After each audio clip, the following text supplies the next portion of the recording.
Bismillahirrahmanirrahim. Quran surah ke-9 At-Taubah ayat ke-60. Ayat ini akan menerangkan tentang orang-orang yang berhak menerima zakat mustahik. Ada berapa golongan? 8 golongan. 8 ini ketika disebutkan oleh Allah dalam Al-Quran dibuka dengan kalimat innama. Innama sadaqatu lil fuqara. Innama itu disebut dengan adatul hasri, huruf yang membatasi hukum. Jadi kalau satu ayat dibuka dengan kalimat innama, maka hukum ayat itu hanya berlaku, informasinya diikat oleh ayat itu saja, tidak boleh keluar dari hukum ayatnya. Allah menyebutkan innamas shadaqatu.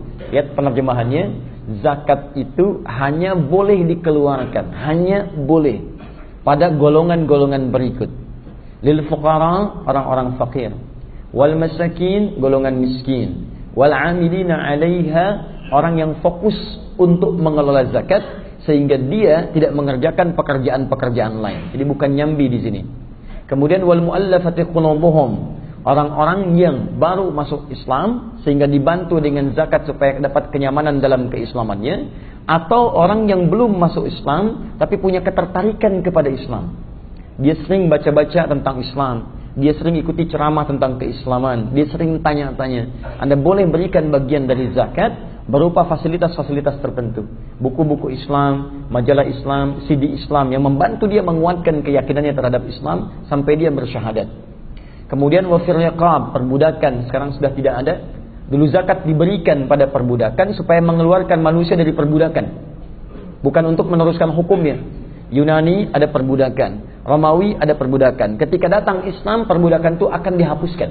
Ya, makanya muncul beberapa hukum-hukum turunan untuk melepaskan nilai-nilai perbudakan. Di antaranya zakat, supaya diberikan bantuan-bantuan itu untuk membebaskan manusia dari perbudakan. Boleh dia dibeli dari situ, hilangkan, bantu, tepikan, sehingga keluar dari hukum perbudakan. Ketika seorang tuan merdeka menikah dengan budak, maka dalam hukum Islam anaknya jadi merdeka. Ya, status itu sengaja diberikan supaya melepaskan turunan perbudakan dari situ, sehingga Islam datang, perbudakan hilang. Tayyib. Kemudian wal gharimin, orang-orang yang punya utang. Tapi kalimatnya menggunakan kata gharimin, utang dalam hal yang menghadirkan maslahat bagi syariat, bukan utang biasa. Ingat ya, ada gharama, ada dain, itu beda. Di Quran ada 2 jenis utang. Ya, Quran surah kedua Al-Baqarah ayat 282. Itu ayat terpanjang dalam Al-Quran, ya dari sebelah kiri paling atas sampai ke bawah, satu ayat. Ayat itu dibuka dengan kalimat utang piutang. Ya ayyuhalladzina amanu idza tadayantum bidain. Dain itu utang umum secara urusan kemanusiaan. Ya, misal antum ingin misalnya beli rumah, ya, belum ada misalnya kemampuan untuk membeli langsung. Datang ke bank syariah misalnya, ada transaksi di situ. Bank beli duluan, kemudian setelah itu dihargakan kepada antum untuk dijual. Antum nyicil bayarnya ke bank setelah dibeli oleh pihak bank itu. Terjadi jual beli antara antum dengan bank. Cicilannya itu disebut dengan dain namanya, bukan disebut dengan gharimin. Di antum tidak dibenarkan datang ke masjid misalnya Sudirman, Pak, saya minta bagian dari zakat. Siapa? Saya pemilik utang. Apa utangnya? Cicilan rumah belum tuntas. Nah, ini tidak masuk dalam kategori itu. Gharimin, utang yang diberikan pada seseorang mendapat bagian zakat karena dia punya satu tanggungan yang pernah digunakan untuk maslahat dalam syariat.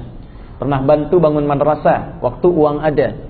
Begitu berjalan dalam proyek, tiba-tiba misalnya usaha sedang menurun, sehingga terlibatlah dalam pemenuhan-pemenuhan yang lain, ini belum selesai, bahkan ada utang di situ.